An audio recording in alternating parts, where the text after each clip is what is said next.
Ever played Wartales? Well, I'll tell you this much. I have played maybe... Oh, what was it? I think about maybe 10 hours into the game, and I think it's actually pretty neat. Does that mean I'm very good at it? No. But it's a very nice little turn-based RPG with an open-world map with fully customizable characters that I think is actually pretty neat. If I were to say anything, I think it's... Unfortunately, like when this game first came out, there's a lot of hub about it, and I never really got into it. The game is, what is it, 2021? So it's got a couple, DLCs. I don't have any of the DLCs up, because I wanted to focus strictly on the base game itself. It's not so much Diablo type, but it is turn-based. So you got an open world map, you can move around the world map. You can maintain your party's health and happiness through like armor repairs, camping, making sure everyone gets good meals.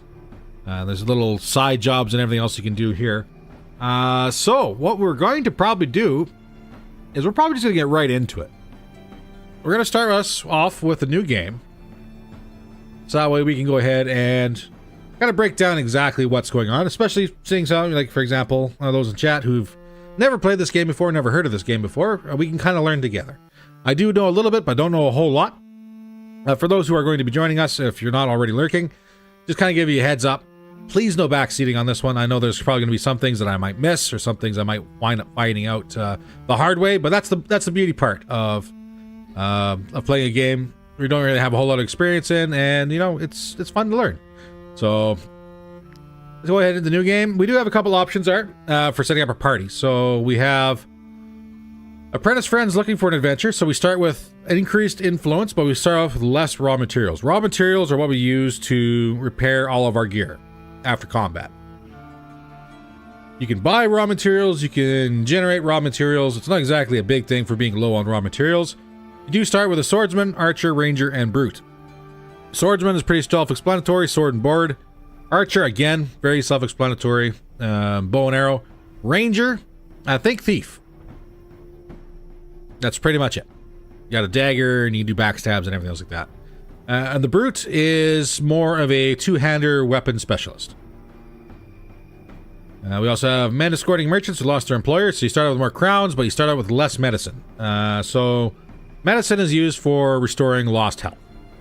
So you have two things to keep in mind when it comes to combat. You have armor stats and you have health. Once your armor breaks, you start taking health damage. Ideally, you want to keep your armor status up as long as possible, so that way you don't have to spend so much on medicine, which is a little bit less than easy to come by. Very, very expensive. Deserters fleeing an abusive captain. Started with more raw materials, but we start out with suspicion. So suspicion is a worldwide, what's the word for it? Status bar, I guess you could say, that the more underhand or devious things you do in the world, the more suspicion you generate. The more suspicion you generate, the more likely that roving bands of bounty hunters might kind of look your way, which kind of turns into more of a, scrap fest, I guess you could say. So there's a couple ways you can play this game. You can play this game, you can play this game however you want. You can be thieves in the night. You can be shady assassins. You can be whatever you want to be. The game punishes you for it, so just kind of keep that in mind. Young farmers looking for a better life, so you get more food, more bread, but your happiness is down. Happiness is very, very important. If your happiness drops too low of a level, you'll wind up having members of your troop leave, which not really ideal in the grand scheme of things, but you're looking to build up your troops so that way they can be high level, great fighters, and it takes time. It's not exactly something that you can just grind away very, very easily. It does take a fair bit of time to get your guys up in levels. Bandits looking to escape the guards. So we have stolen items, raised chicken, and stolen items cloth. So right off the bat, we're thieves. So we got a brute, 2 rangers and archers. Sounds about right. And a shipwrecked pirate crew. So we might start with more wood and minus 50 fatigue. So right off the bat, we're going to be like super tired. Fatigue also generates how long you can move around on the overworld map without having to stop and camp. If your fatigue gets too high, there's a chance that your party could collapse and die. Fun stuff. So what we're going to do is we're going to start off with apprentice friends looking for an adventure. Just because we get a good mix. Companions are used to long walks, so reduce the speed at which the troops' fatigue stacks by 10%, which is very, very good, especially for the amount of time spent traveling on the overworld map. Cunning fighters, we gain more experience in combat and more influence gained after battle. Show incredible resilience, so constitution or health increased by 10%. Excellent at slap games, so our critical damage is increased by 10%. And our quick learners, so experience gained for each profession. Earlier I mentioned that there was a kind of a sub-profession for each person available out there. There's, I think, 9 of these sub-professions you can do. There's miner, blacksmith, cook, tailor, stuff like that. And you can actually craft your own gear. So it's and craft items for your camp and everything else like that, and this is very, very good. But what I think we're going to do is, it's kind of a toss-up here. We used to long walks. We reduce our fatigue by 10%. Slap games, I know. I do like how it's critical damage for the slap games. And we also have cunning fighters, so we gain more experience in combat and more influence gained. Influence is kind of the world currency. It's not something you spend in shops, but for some actions out there, you can spend influence. When it comes down to special actions like hiring people or having conversations where you can spend influence to influence, I know, oddly enough, certain outcomes. So it's kind of nice to have. I think I'm going to do cunning fighters. Now, with every good thing, there is, of course, naturally a bad thing. So we got to have some sort of a flaw that comes down with everything. So we could have a somewhat meek appearance. So our carrying capacity, like each companion's carrying capacity is reduced by 1. Eternal dissatisfaction. Reduces the troops' happiness by 1 during each rest. So we don't get full rest stats, we get slightly less. Uncommon bout of bad luck. So critical hit reduced by 3%. This one's not so bad. Like you can work this one out with stats and gear. So it's not too bad. Hard time getting up. Danger during rest is increased by 10%. So every time you rest, depending on where you are, there's a certain level of danger presented by the environment. Like say if you rest near to a bandit camp, you're obviously going to have a higher risk of being ambushed while you're resting at night.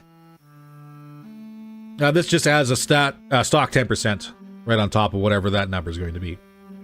And of course, a serious lack of self-confidence, with willpower reduced by 1.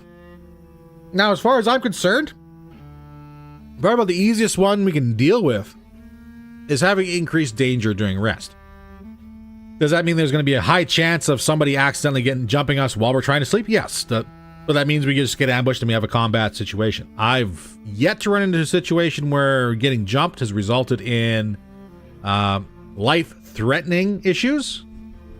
Now, I can't say one way or the other this would be a good call. We'll have to see how this one goes. So we're going to grab that one. And now we get exploration mode. So, based off the area in the world that we're going to start in, we can either have the system itself kind of adapt to our party levels. So that way we have a consistent experience throughout the entire world, no matter where we're going, where the parties on the map and the enemies we face are all going to be roughly around the same level as us. So it kind of always gives us that challenging experience.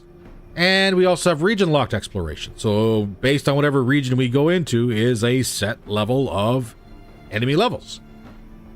So there's the region locked exploration kind of guides you, I guess you could say, in a certain way throughout the world doing the story.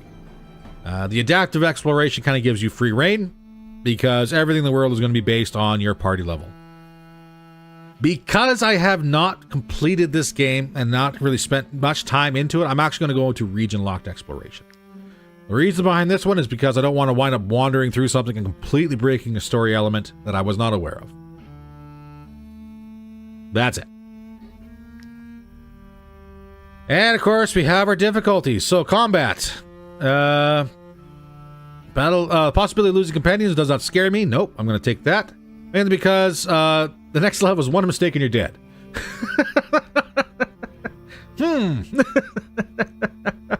Again, I haven't spent a whole lot of time in this game, so I'm going to say I've been told many, many times this is a lot like Battle Brothers, and Battle Brothers is mean.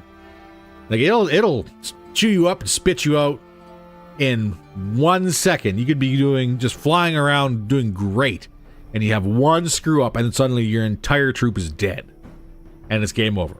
I'm going to say we're going to lean on experienced, just to give us a fighting chance. And of course, survival difficulty, so you have to manage your companions' hunger, fatigue, and wages daily. Not a problem for me. I'm thinking we're going to do with that one. Surviving and saving money will be a painful endeavor. That doesn't sound like it's very awesome to me. And I'm going to go free save. We're not going to do Iron Man. No, thank you. It's Iron Man is for people who have completed a game and want to give themselves a challenge. Again, like I said, have not completed this game. So we're just going to have a little bit of fun today. Now comes the fun bit. Because now we get to choose the members of our troop. So we have a swordsman, archer, ranger, and brute. Wasn't this a wonderful little change up? And of course, the horse in the background. Horse we're going to do first.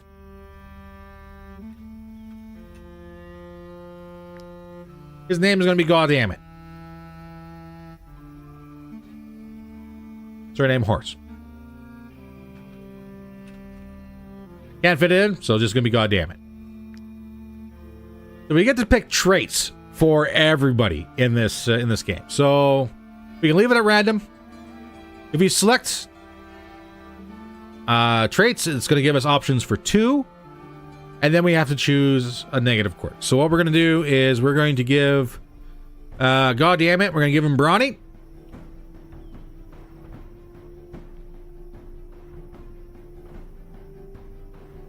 We're going to give him more movement.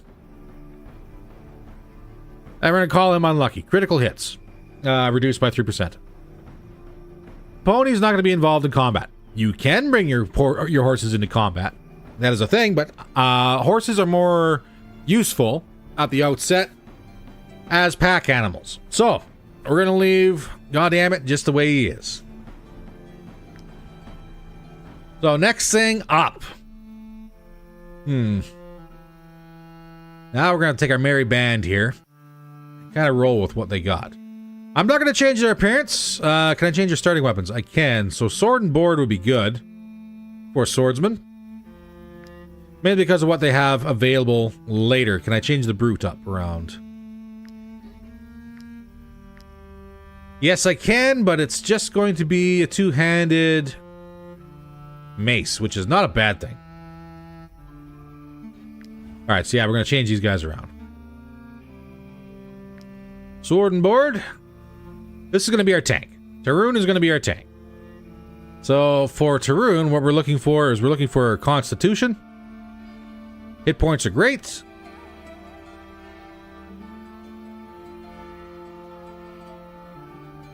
Strength would probably be very good here as well. We could grab Volunteer, which reduces the group's wages.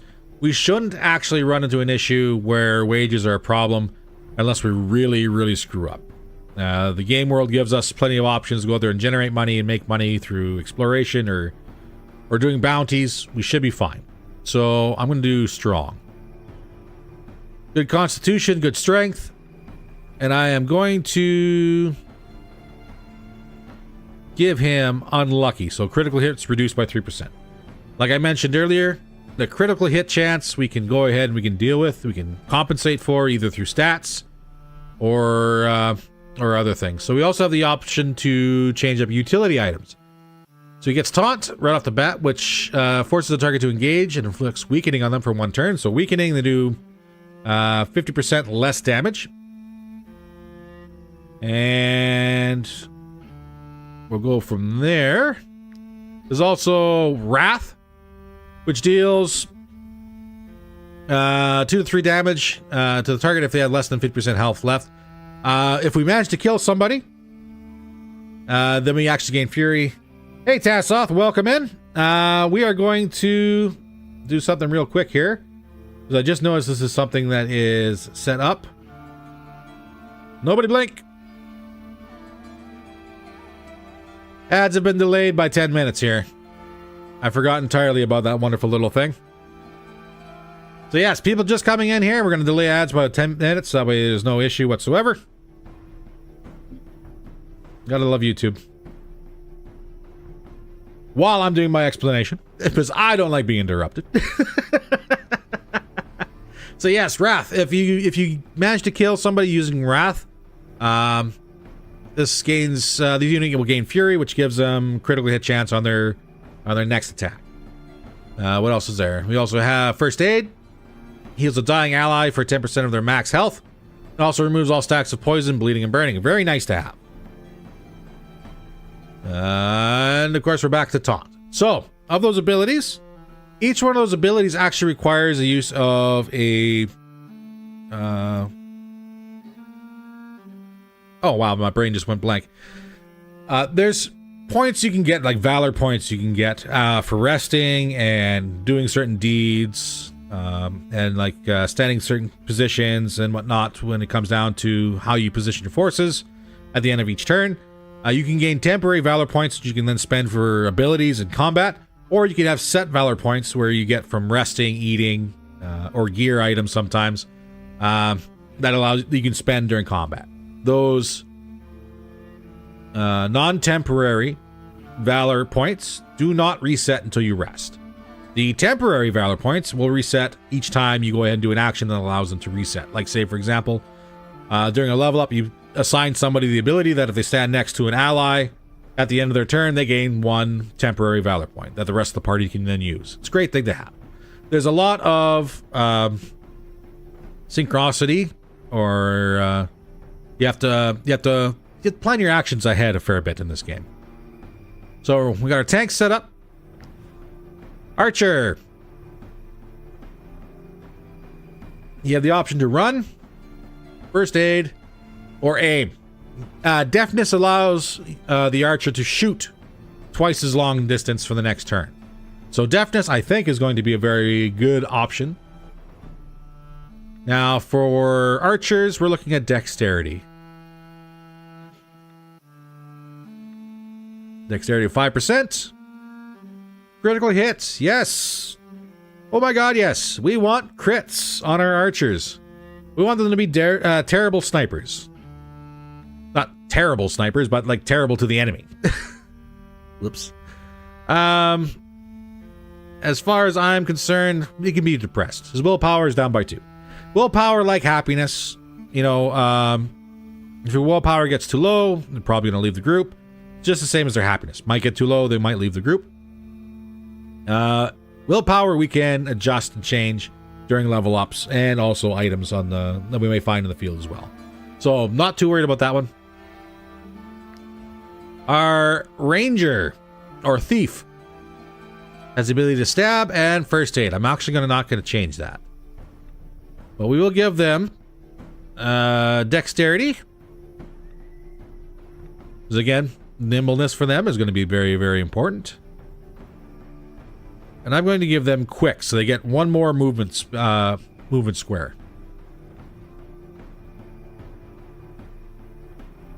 Hey, you know what? Just because it fits, I'm going to give them +3 in wages. Somebody across the somebody on the YouTubes out there is out there screaming like, "Why would you do that? No, give them something stupid, something like willpower." It's fitting. It's fitting. And Heldar.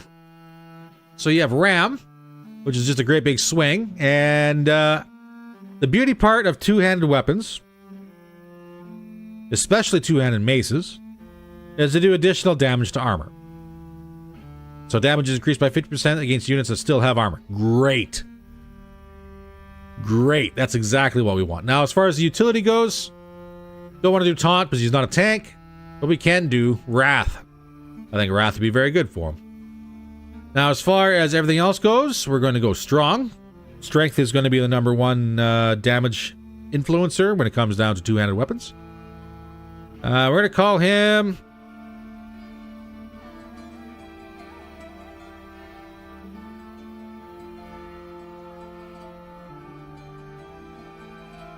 I'm gonna call him a volunteer. He's gonna get 10% reduced wages, and he's gonna have reduced carrying capacity. Nothing wrong with that, right? Hopefully. Maybe. I'm actually going to go back to Tarun here, and I'm going to give him... no, I'm not going to change anything here. We're going to call this good. There it is. There's our group. Tarun, Milt, Ketelud, Heldar, and goddammit in the background. I think that'd be a good start.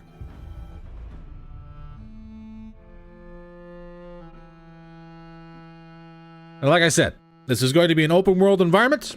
So yeah, your companions are off in search of adventure. After a few days of quietly traveling alone, their only feat was not getting lost, and they have reached their destination. Here surely awaits some novel and exciting quest that will stir up the uneventful lives of bored apprentices. Adventure awaits at the end of the road, for those who make it there alive, that is.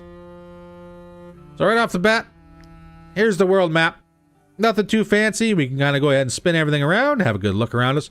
There are resources on the world map we're going to try and pick up as we go. Like, for example, there's some iron here. I believe there's hidden... And this was what sucks about the world map, is you have to kind of keep an eye out, but some items are hidden, and you can't zoom in. You just have to be very careful and watch what you're looking for. So picked up some flowers, comfreys, so we can use these in alchemy and making potions and stuff like that. But this is our starting materials. We have 15 items we can use for repairs for items and armor. We have 5 bottles of medicine, and yes, doesn't matter how much health, a bottle of medicine is used each time you go ahead and have to heal somebody. So these are very, very expensive and very, very hard to make until you a little bit later in the game. We also have 12 apples, 12 bread, and a carrying capacity of 83 pounds. Sounds about right. Camp item, we can go camp function, sorry. We can go ahead and get into whenever we actually want. It doesn't have to do anything unless we actually hit the rest option, but it does allow us to hop in and have a look around our current campsites. As you can see, there's nothing really influential in the area we're in. We're kind of in open plains, but we do have a workshop. So we can assign a tinker to produce 2 materials during each rest period. Which kind of leads the question of who wants to be our tinkerer. Well, we could open up our items or our profiles here. Apologies. Maybe I shouldn't have had pizza before going live stream. But we do have a profession we can choose from. Now we have a set profession. As you can see, I was really off on the number of professions. There's about 11 professions you can do, and we only have access to 1. Now, tinkerers give you professions will give you additional bonus stats. For a tinkerer, we get critical hit plus 2%. That sounds like it'd be great on our archer. That's our ranger. Milt, our archer. Give him a bonus of critical hit percent chance. We'll take it. Never a wrong time for pizza. Oh, right up until about the time you got to start talking. Then it might be a little bit more of a problem. But we don't only just assign professions. We actually have to assign the guys to get to work on the profession. So I'll take Milt. I'll drag him away from the fire. Put him right up on the table here. And now the next time we rest, we'll generate 2 materials. Even better, if we use the workshop with our assigned Tinker and Novice, we can build items. Like we can build torches, lockpicks. Pythons are good for traveling around the world map. If we get up to a high spot, we can put down a python and a rope and climb down the side of the hill, and we can also go back up it again. So we can actually make shortcuts if we ever need to. Fish hooks are needed for fishing out in the world. Rope. Rope has many uses. Like I just explained, you can use it with a python to generate a shortcut in the world map. Also, you can use rope as a way to capture animals or capture enemies in combat. And yes, you can actually, like say for example, you come across a bunch of brigands. You get them down in health enough, you can actually capture them as long as you have spare rope at hand and tie them up. And then you can take them to the nearest town or prison facility and sell your prisoners. It's a great way to do it. So, that's always the thing. You also get access to tents. So, this generates additional... what did I say they were? Valor. Yes, additional Valor points. So, this increases our Valor points restored by +1 for each rest. And it also increases our maximum Valor points by +1. These are important. Again, like I said, Valor points are required in order for you to do special abilities in combat. You want to keep that in the back of your mind. Your Valor points are very, very, very important. Hitching post. This is good for ponies. So you can go ahead and build this. All we need is wood, rope, and some salt. Ponies assigned to the hitching post gain +10 to their carrying capacity, which is great. We can also build a cooking pot, which allows us to assign someone the profession of a cook, which reduces our daily food consumption by 2. And it allows us to go ahead and make very fulfilling meals. Like, for example, if we eat this apple, this only gives us food of +2. We put it in a pie, it gives us +6. Not bad. And of course, we get a camp chest. So, this is for, say, if we have a thief in the party. We can go ahead and assign the thief to the camp chest. And what he'll do is he'll passively sell off stolen items over the course of the game each time we rest. So that way we don't actually have to deal with any sort of black market stuff during our time in town. Or run the risk of having sort of issues like that. So, you can't sell it in bulk, but he does sell it little by little. So, kind of cool stuff to do in the background here. With that being said, we're not going to rest because we're brand new. We're going to wander on over here for our iron. And it's probably going to trigger... Yeah, here we go. Okay. We're going to engage these guys. Level 1, Hoodlum and Poacher. Go ahead and get this fight rolling, shall we? So yeah, when your turn comes around, you can play any unit you haven't used yet in the round. And you can find out which enemy will then come to play. Prepare your strategy accordingly. So, right off the bat, we can adjust how our positions are in combat. We have access to all these little blue squares we move our guys around to as needed. Here's the Poacher. He's on this turntable, so he's going to be acting after we act twice. And then the Hoodlum here is going to act. Unfortunately, it doesn't look like there's any spot right next to the Poacher we can set somebody up on. Huh.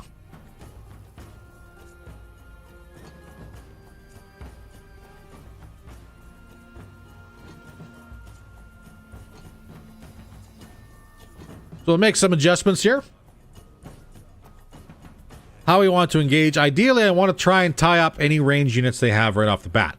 If a ranged unit is tied up in melee, they cannot shoot their bow or their ranged weapon. Very, very important. It reduces them down to hand-to-hand combat. And if they don't have a spare weapon equipped, it's usually fists. So you take a weapon that may cause 10 damage and reduce it down to a weapon that causes 1 damage. Very, very important to keep that in mind. So right off the bat, our thief will not be able to engage the archer. And he's the one with +1.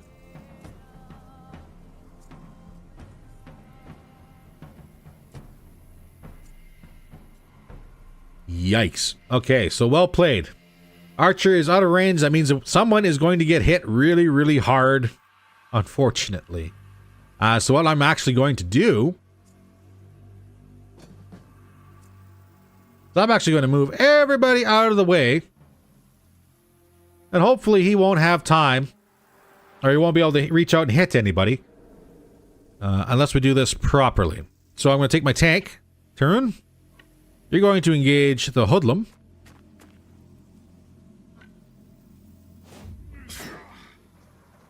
So once we've engaged, the enemy is now bound to us. So if they try and run away, that gives us an attack of opportunity, which is quite beneficial. It's a free attack as they try to run, which is usually quite lethal and not exactly a good idea. They can also only engage whoever they're engaged with unless they have an area of attack weapon, like say a sledgehammer or a sword or great sword, sorry, or a great mace. And it does allow us the chance to do backstrikes. So if I had Kettle Loot here run around the back, we would actually get crit damage for doing a backstrike. Not only that, but if we were to add another person here, we could even surround this individual and increase the damage done to him that way. Before we can do anything, though, we have to make sure we end our turn. And what I'm going to do, I think everyone's got 5 armor, they do. So what I'm going to do is I'm actually going to close with Heldar. And I'm going to do an area attack swing. As you can see, if I'm not careful, there's a very good chance I could actually hit my own guy. Do not want. Do not want. So I just want to make sure I tag this guy here. For 8 damage. Increased damage because he had just a little bit of armor left, which is beautiful. And allow me to explain why I moved these two here in the position that they are. Because now the poacher is going to go. The poacher can approach, but the only 2 people he should be able to shoot at are Heldar and Terun. And they have his buddy between them and the poacher. So if he shoots at either of these 2, there is a chance the poacher will actually tag his friend. Allow me to show you.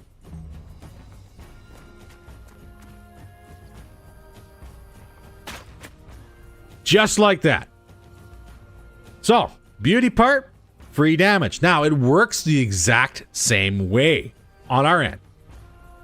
Milt, our archer, can take a shot at the hoodlum, but it's only going to be a 10% hit chance. Meanwhile, there's a 44% chance I'm going to hit Terun, and a 46% chance I'm going to hit Heldar. So, I have to be careful with this as well.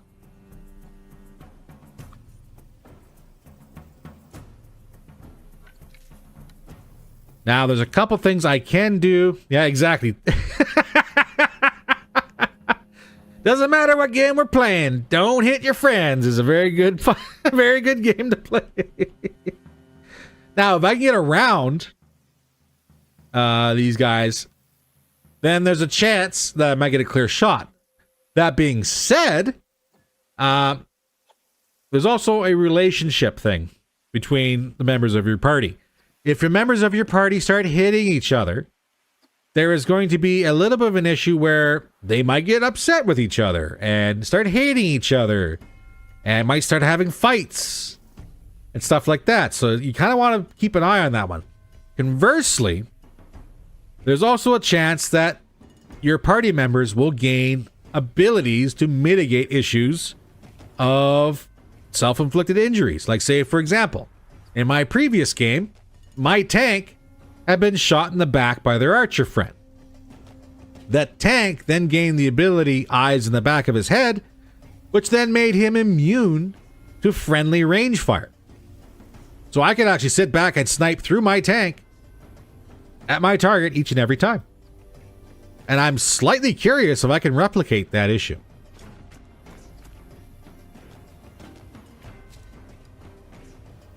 Alright, so from this angle, I have a 77% chance to hit the hoodlum and a 23% chance to hit my tank. I'm going to take the shot, because like I said, if I hit my friend tank in the back, what are the chances that he's actually going to get the ability, Eyes in the back of his head, and makes him immune from friendly range fire? I don't know.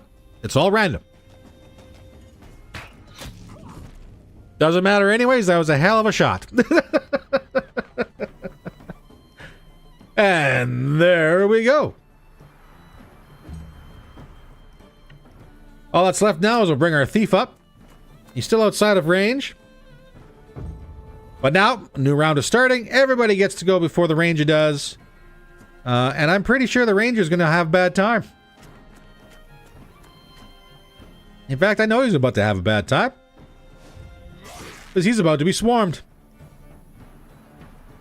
Alright, so all the armor's off the ranger now. So I know Heldar won't be doing bonus damage. So what I am going to do is I'm going to focus on bringing Keteloot over. Why? Because there's a wonderful exposed back here. I think it would be very great to have some increased damage for a backstab. Just like that. Flawless victory. So, once we're done, we do get access, of course, to whatever the thieves had or whatever the enemy party had. We gain some experience, some influence, and some items. So what do we got? We got some cloth, which is good for crafting. We got a new dagger, which we probably pretty good for Ketelud, and 11 gold. We also gain access to the remains of our enemies.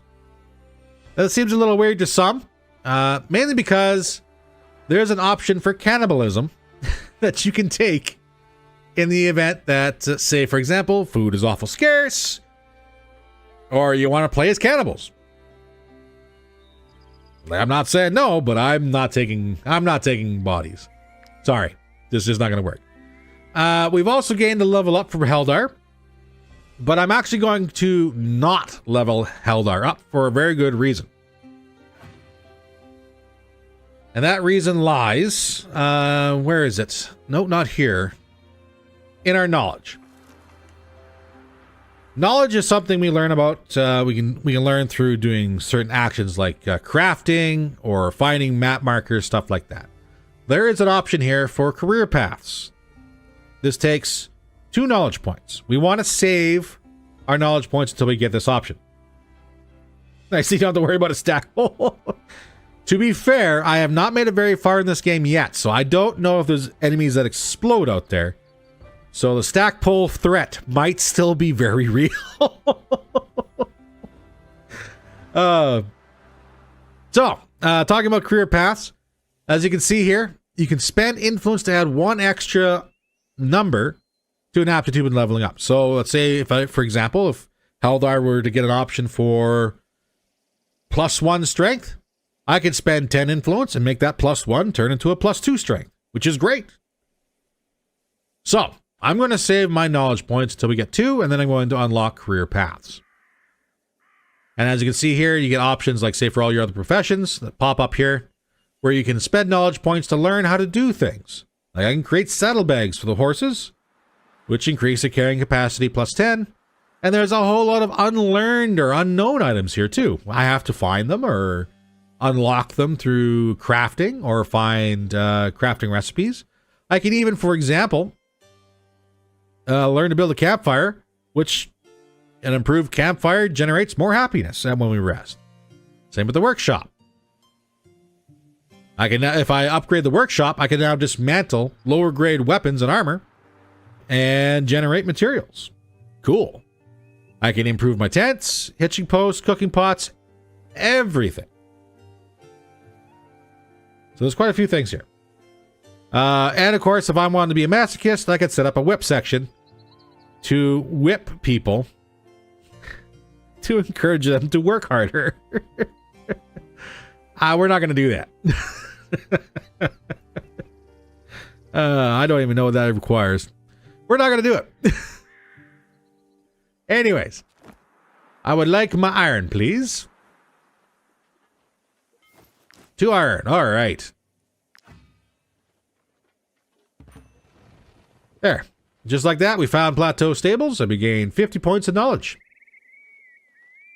Let's duck our heads into Plateau Stables and see exactly what's going on. So, this is very, very important.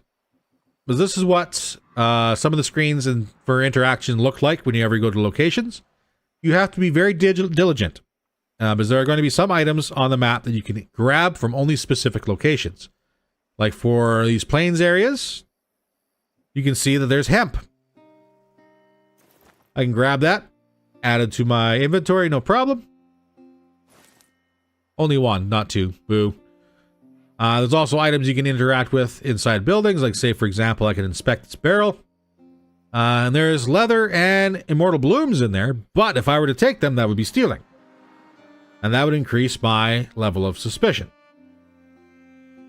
As you can see, wanted levels 1 to 5 stars.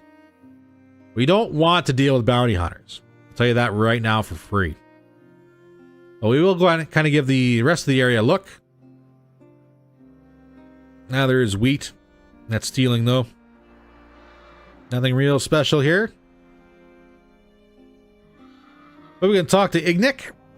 When I think of how many people don't shoe their ponies, It makes me want to pull out the little hair I have left. Tell you what, buy a horse from us, and I'll throw in the horseshoes for free. Hey, Tom, welcome in. It's a fun game when I played a while ago. Good to see you streaming. Well, you know, I did promise I was going to do a stream at some point. Real life has this nasty habit of getting in the way for the most bit. But, you know, try and get it done when we can. And I figured Wartales might actually be something kind of a nice break from BattleTech anyways. Just to kind of give everyone a nice little breather. Fresh breath of fresh air. Yeah, there you go. And something a little different. So we could buy horseshoes, which increase movement speed in the world by 3%. Or we could buy a pony, and they'll throw it in for free. The ponies themselves, we'd have a talk to them, see exactly which one we want. You can also inspect each one to see what kind of special abilities they have. This pony is bloodthirsty. He likes critical hits. He's also very brawny. So good for hauling. And he's got a mean streak to him. Cool. He's also about 180 gold. We don't have a whole lot of gold. So it's not going to be an option at the moment here. Don't I know? I've been trying to keep with RT. I've been watching most of them, but I usually am watching them from my bed on the TV, so I can't comment. Don't worry, man. Don't worry. It's how things are. It's the way life goes sometimes. I do appreciate you watching it, though. I do appreciate the support. As long as you stay interested and as long as you stay happy, I'll be more than happy to keep on doing it. Although the war in Edarin has been a boon for my business, I cannot help but feel for my poor ponies. I can tell you aren't soldiers. Take them with you if you can. Otherwise, they would most likely end up dead on the battlefield through no fault of their own. So, yeah, she's asking us to make sure we buy her ponies, which would be great. It's 180 gold. I don't have 180 gold, so sorry, lady, I can't buy your horses. But we are going to come back here when we do get the money, because we are going to need more carrying capacity. And it's certainly going to have to be a thing. As you can also see here, I don't know if you saw it before I did, there's actually an item in the woods. I believe these are mushrooms, so we can forage a little bit for food items. But the big thing to keep in mind is, again, we have to keep a sharp eye out for any items out in the world. Now, the beauty part of moving through the forest, too, you actually gain the ability to ambush your enemies if you stay hidden long enough. Like, say, for example, we move through the trees, and it gives us the ambush status. There, ambusher. We can actually dive out of the trees and hit one of these trade convoys and ambush them for all this this fun stuff. Is the world randomly generated? As far as I can tell, I don't believe it is. I think there are... Well, no, that's a lie. The resources are randomly generated for the most bit as you pick them up, and then they might respawn in different places. But I think the world events are set in stone. The towns, I don't believe, move at all, so I guess not really randomly generated. But like I said, you can hop out of the forest here and hit these guys and ambush them for other trades. We're not going to do that because, again, we don't want to deal with bounty hunters. And now, because we found Storm Cop, we've gained another 80 experience or knowledge points. It's brought us up to the next level.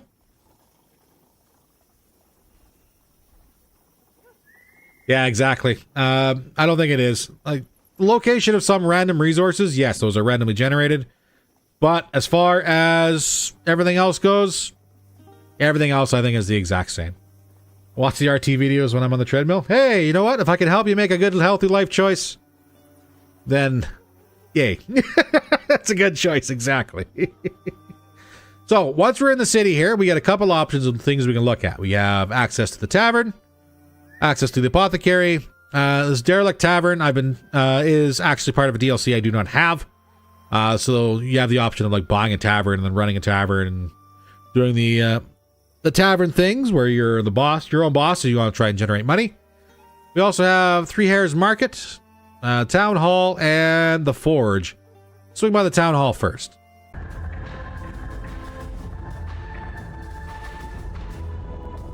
I'm inbound on your starboard. 7 high 10.